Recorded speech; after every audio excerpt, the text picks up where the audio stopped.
In today's Leeds news, Gudmundsson injury update, Athletic details on Strand Larsen move, fallout from the Everton draw, and stadium insight for Leeds CEO.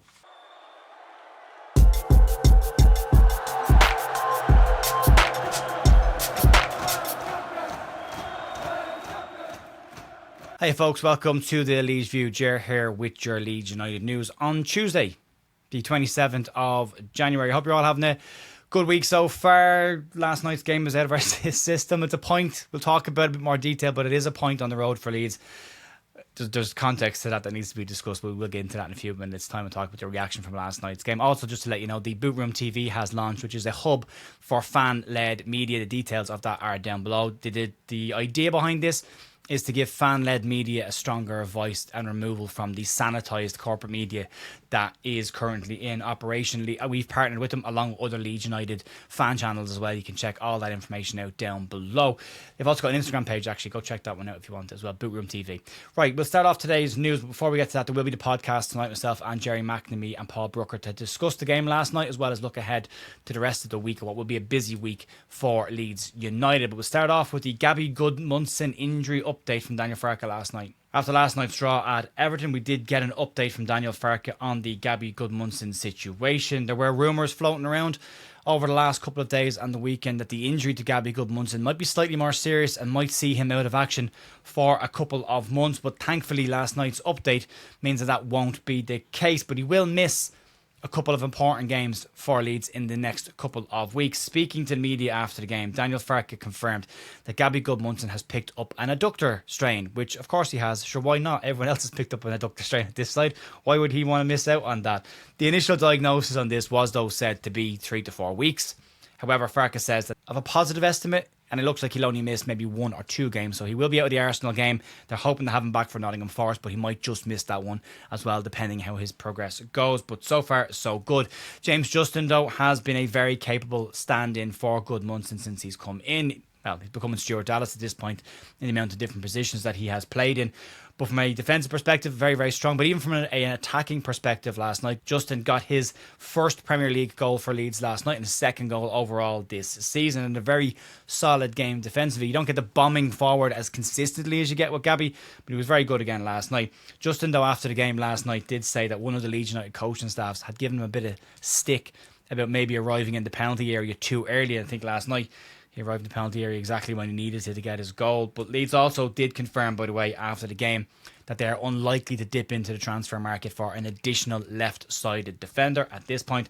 Daniel Farke did confirm that, but he wasn't keen to comment on any other transfer activity, just saying that after the match wasn't the right time to talk about it. But he will likely say during the week that it's not the right time to talk about it at that point either. But we are getting to crunch time on a couple of the transfers. It looks like Leeds are going to bring in probably one, if anything, at this point. We'll talk about that now because we did get an update from David Ornstein and the Athletic this morning. So we're approaching the Leeds need to get this one done soon or they won't get it done territory, as negotiations for Jurgen Strand Larsen are said to be continuing.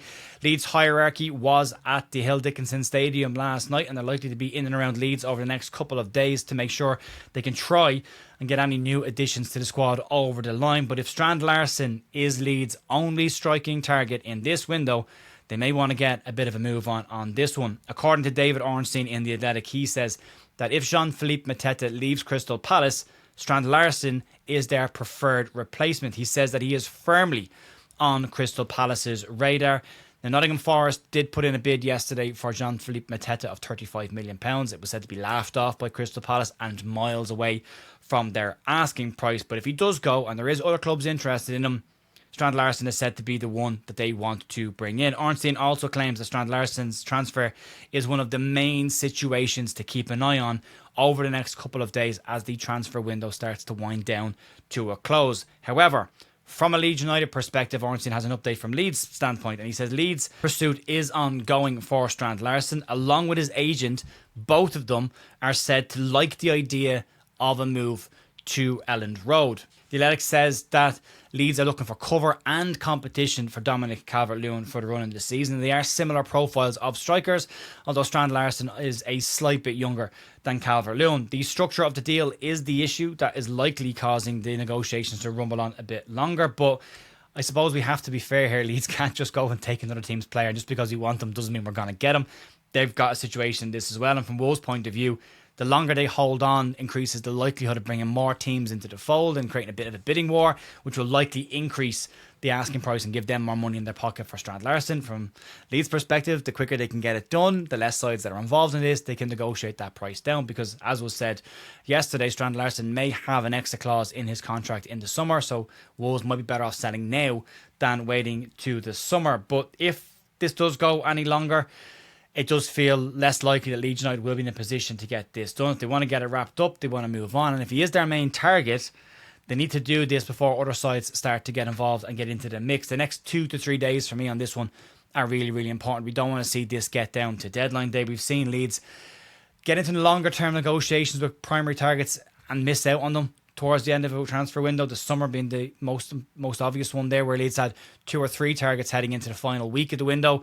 And when it got to deadline day, Leeds managed to miss out on 2 of those targets. They can't repeat that this time round. If they do get an injury to Calvert-Lewin or Lucas Mecha, they could be in trouble with the style of play that Leeds are operating right now. Joe Piroux is a very capable striker, but he doesn't exactly fit the target man profile that Leeds are working off of right now. The other side to it is, even if they don't get injuries, adding additional competition to that position and giving Leeds more options off the bench, assuming Daniel Farke will use the bench. We'll talk about that in a minute as well. But Lucas Mecha was there last night and wasn't used, and he was an obvious replacement for Dominic Calvert-Lewin the longer that game went on last night. But maybe Daniel Farke wants somebody with a more sustainable injury CV, maybe something like that. But yeah, look, it's dragging on. The fee is really high. I think it's too high. I think most people think it's too high, but maybe that's just the market that we're in now. But yeah, the longer this one goes on, the less likely I feel that Leeds will be in a position to get this one done. But the sooner the better, and fingers crossed we can get it done the next 2 days, as I say, I think will be very important with this one.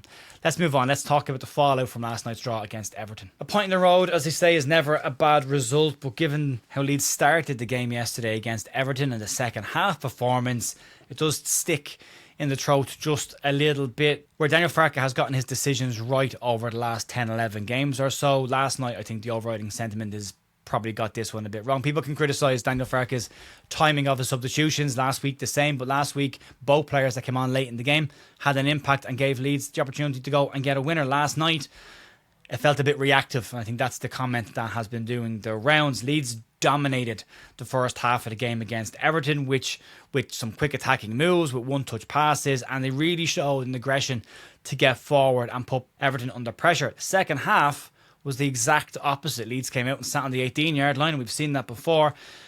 And it's a bad idea, as most of the pundits have said today, to try and defend a 1-0 lead for any length of time, let alone 45 minutes. It's not a good idea. But speaking after the game, Daniel Farke spoke to BBC Leeds and had some comments on the difference in the two halves, and he said the following. First half was one of our best away performances this season, but we knew Everton would show up in the second half. We didn't give too much away. We could have defended the goal a bit sharper. It's a tough place. We take a point and we move on. We should be really content with a point against a really strong side who's well managed. It's a really encouraging away point. We're on a good road. I think you'd probably feel that way, to be fair, if Leeds were coming from behind and had nicked a point after being a goal down. But the fact that Leeds started so well and had Everton under so much pressure, you felt that if Leeds did that again the second half, they'd definitely get a second goal and could have come away with 3 points. And that is the overriding sentiment. Although it's important not to get away from the fact that it is still a point on the road and Leeds have been going well. There's been some criticism of Daniel Farke after last night's game, but he's only lost 1 match in his last 10 games, and that shows a huge turnaround in form for Leeds United, and even the away form has been improving. Farke did address, though, some of the criticism around the late changes and the decision to move to a 4-3-3 system so late in the game, but he did say that the reason for that was he had considered changing to a 4-3-3 earlier, but decided he didn't want to lose the defensive solidity up until, unfortunately, Everton scored. The fan feeling was not necessarily that Leeds needed a system change in the game, but probably just needed to freshen up the players that were on the park. Leeds had like-for-like replacements on the bench last night. Lucas Mecha could have come in for DCL towards the end of the game. You had Facundo Buenanote and Noah Okafor, who could have come in for Brendan Aronson, and the midfield as well. And Leeds has started to look a bit leggy around the 65th minute mark, which was understandable. You're playing that amount of time without the ball, and the momentum graphs from last night showed how little Leeds had the ball in the second half. But in balance, and it is important to try and stay balanced, at least at this point, it is still a point on the road. It keeps Leeds moving forward. It's 6 points between us and West Ham United. It's 2 results, 3 if you include the goal difference. We are still a point of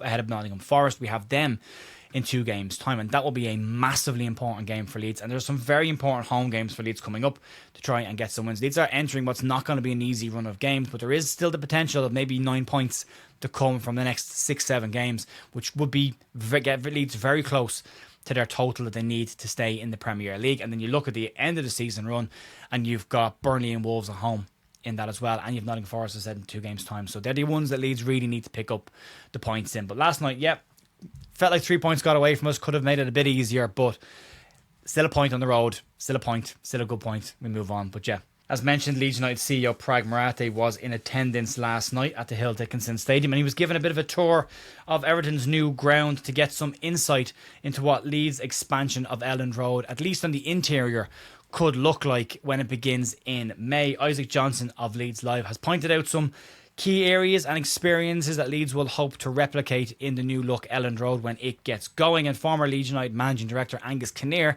gave Robbie Evans, current Managing Director, Prag Marathe and Adam Underwood a tour of the stadium, which included an airport-style security walkthrough, some self-scanning ticketing entry, as well as some up-to-the-minute messaging on screens, as well as a fan zone. Johnson pointed out to some of the key areas of activity prior to kickoff last night, saying that there was plenty to do. The active fan zone was one of the key areas, the large bar areas that they've got there as well, easy accessible food stalls and plenty of room to stand around and enjoy a pint before kickoff.